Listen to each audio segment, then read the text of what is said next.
As the first year of standard Hearthstone comes to a close, a meta-defining moment approaches, the end of the Year of the Kraken. Standard Hearthstone will be losing all cards from Blackrock Mountain, the Grand Tournament, and League of Explorers, as well as some select cards moving into the Hall of Fame. As we prepare for the rotation, most meta predictions are useless without the knowledge of the upcoming Journey to Un'Goro cards. However, we can take a quick look at the cards that are rotating out and the respective meta deck archetypes that are taking a hit as a result. So we'll start with Shaman, which is losing all sorts of tools in the upcoming rotation. While many predict that mid-range Shaman will be the class's most resilient archetype after the rotation, losing Trogg and Golem is going to impact Shaman's power no matter what. Remember that these two cards took Shaman from literally years of being the worst class in Hearthstone to an immediate year-long dynasty as king of the meta. So it seems reasonable to conclude that Shaman will be in a confused spot post-rotation. The other tools Shaman's losing are what allows it to assemble control variants. Cycle and Heal and Ancestral Knowledge and Healing Wave have potential replacements,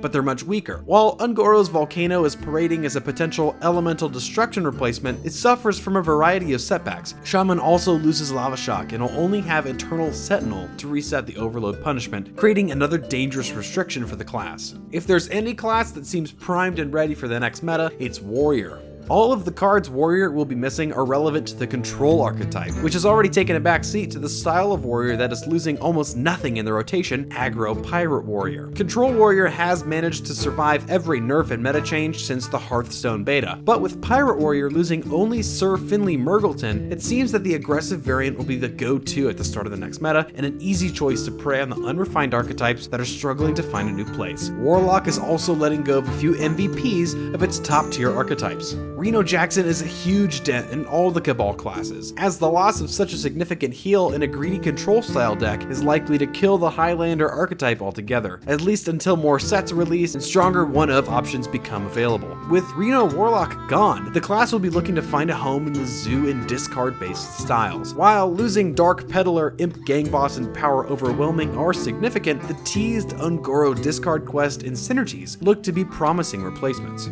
The Mage class is leaving behind perhaps the largest vacuum in theory crafting space. All three long-standing Mage archetypes are taking significant and perhaps back-breaking hits. The intent of rotating Ice Lance was admitted by Team 5 as quite simply to kill Freeze Mage once and for all. If it wasn't enough to lose Thorson and Torch, the Ice Lance rotation will be the death to one of Hearthstone's most notorious and historical archetypes. Tempo Mage has also taken a huge hit. Not only were Flame Waker, Arcane Blast, and Forgotten Torch huge cornerstones of the deck, the loss of Azure Drake creates a gap for any tempo-style Mage players who hoped to conjure in the Mammoth year. The Un'Goro cards seem to hint at some sort of Elemental and Death Rattle style of Mage, which will certainly lean in the direction of Control. Hopefully these prove viable, because the cards lost are killing all past familiar styles of Mage entirely. Druid will be missing quite a few flexible tools in the rotation. Because Wild Growth, Innervate, and the Jade cards are all continuing, Druid certainly has viable tools for the early season of the new meta. However, the loss of key early tempo cards, namely Living Roots, Saber, and Savage Combatant, might hurt the viability of a Menagerie archetype. It's also worth mentioning that Aviana leaving disposes of any combo dreams for Druid for the time being. Raven Idol, Mulch, Drake, Emperor, and Rag were often staples in most ramp Druid archetypes, which, depending on the new cards presented, might force Druid to endure with Jades until other late game options are offered for a ramp archetype. When we look at Priest, all we're really looking at is the loss of Dragon Priest. Priest's 2-year surviving style was Dragons, taking advantage of the ability to have the strongest 1, 2, and 3 drop curve in the game. The loss of Whelp and Wormbreast alone take care of this playstyle, and piling on Technician, Guardian, Azure Drake, and Corruptor just seals the deal.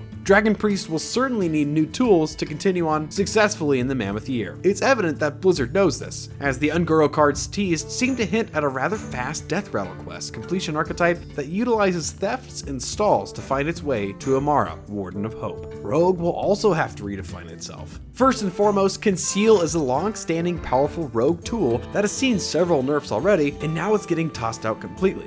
Before any rogue archetype could find valuability, concealing a Gadgets and Auctioneer on turn 5 or 6 and setting up insane cycle plays on the following turn was always an option. If you can draw your deck that fast in an archetype, then the archetype can't be that bad. Second, it's important to recall how confused Rogue was about creating mid-range style lists before Tomb Pillager was an option. Without Tomb Pillager, Rogue variants would attempt to stall with spells and an SI7 agent all the way to a turn 5 Ager Drake. Now, not only are the mid-game bodies of Drake and Pillager gone, but there's not really something on turn 6 that Rogue is stalling for with the loss of Conceal. Long story short, mid-range style Rogues may very well be impossible in the early seasons of the Mammoth year, and Rogue will be playing aggressively with Murlocs, Shadowstep, and the new Ungoro quest in its new and upcoming archetypes.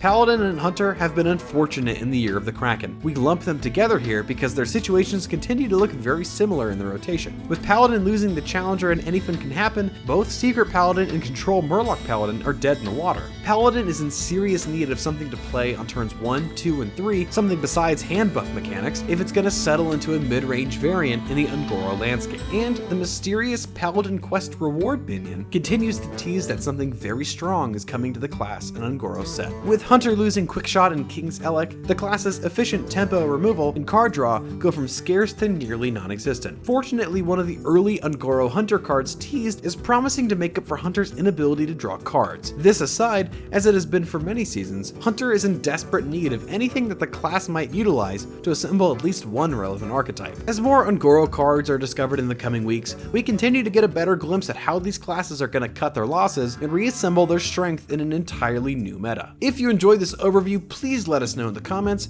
and give us a like. If you're looking for something fun to pilot in the final moments of the Kraken year meta, check out our Goya Crusher Shaman video guide on our channel. And as always, don't forget to subscribe to stay up to speed with all of Tempo Storm's news and Hearthstone content.